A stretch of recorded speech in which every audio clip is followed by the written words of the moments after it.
The interesting narrative is an 18th century autobiography by the Afro-British author Olaudah Equiano.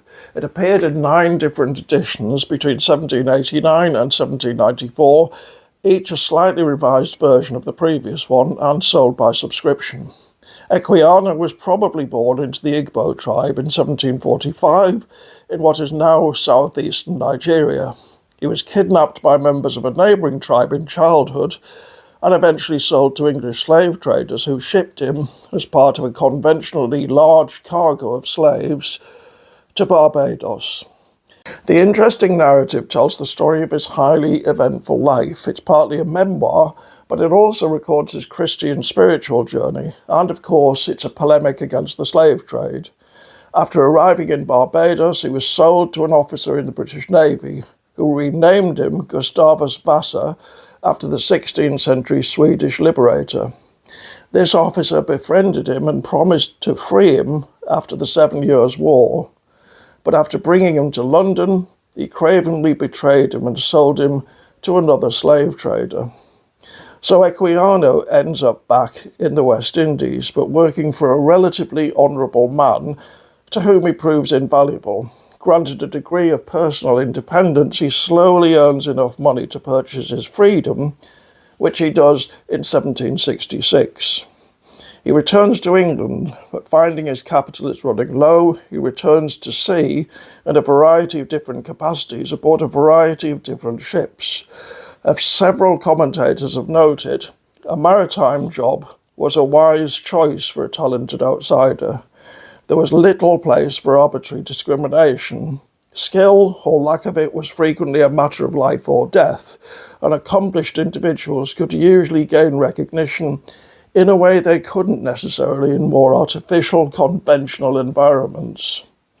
Anyway, he gets to see much of Europe and the eastern USA, and even nearly gets trapped by ice inside the Arctic Circle. Along the way, he's shipwrecked, swindled, and almost killed. He temporarily becomes a slave owner in his own right, and he has an overwhelming conversion experience in a London church, although he's long been a nominal Christian. In the end, he becomes deeply involved in the abolitionist movement, and he marries an Englishwoman, a Miss Cullen, daughter of James and Anne Cullen, late of Ely. The 9th and final version of the interesting narrative appeared in 1794. The author passed away 3 years later, aged 52, surviving his wife by just a year. He died wealthy enough to leave a will, and his only surviving daughter, Joanna, later inherited a significant sum of money. What sometimes surprises modern readers is his attitude to slavery.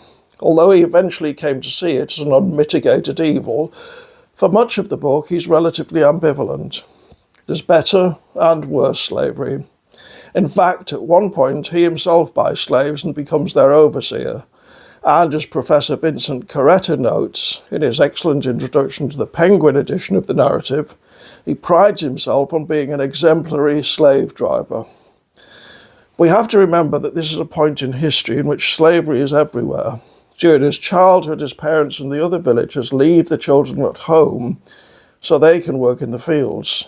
The children have to keep a lookout for kidnappers, in other words, outsiders on the hunt for child slaves, to some of whom he and his sister eventually fall prey. As Professor Carretta notes, Equiano can identify different types of slavery, from the most brutal to the least. If one has to be a slave, the worst places are the West Indies and Georgia. The best are Africa, Philadelphia, and England. Somewhere in the middle lie Italy and the Levant, where whites enslave whites.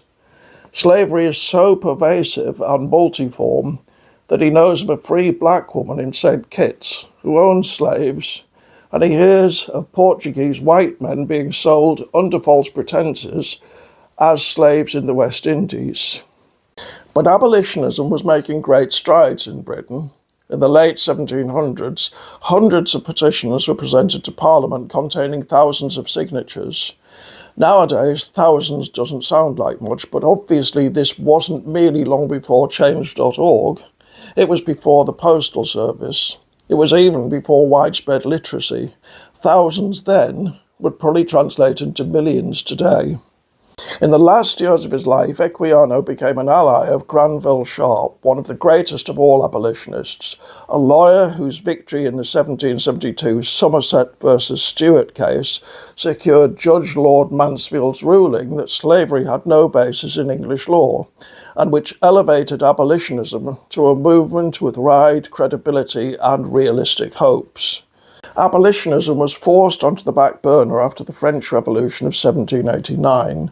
Conservatives were successful in pushing the idea that too much reform might result in revolution in England. They tried to use the Napoleonic Wars to similar effect. Nevertheless, the slave trade was finally abolished in 1807, 8 years before Napoleon's defeat. By that time, the interesting narrative had become a classic, not least because of its role in helping change lay attitudes. Equiano comes across throughout as a good person, much better than any of those with whom he comes into contact, even the relatively decent specimens. John Wesley, the founder of Methodism, read it just before he died. He recommended it to William Wilberforce, abolitionism's chief parliamentary advocate. In 1833, Parliament passed the Abolition of Slavery Act. It wasn't universally implemented until 1837, with Nigeria and Bahrain being among the last countries to comply. In conclusion, you might read a better book this year, but not a more endearing or influential one.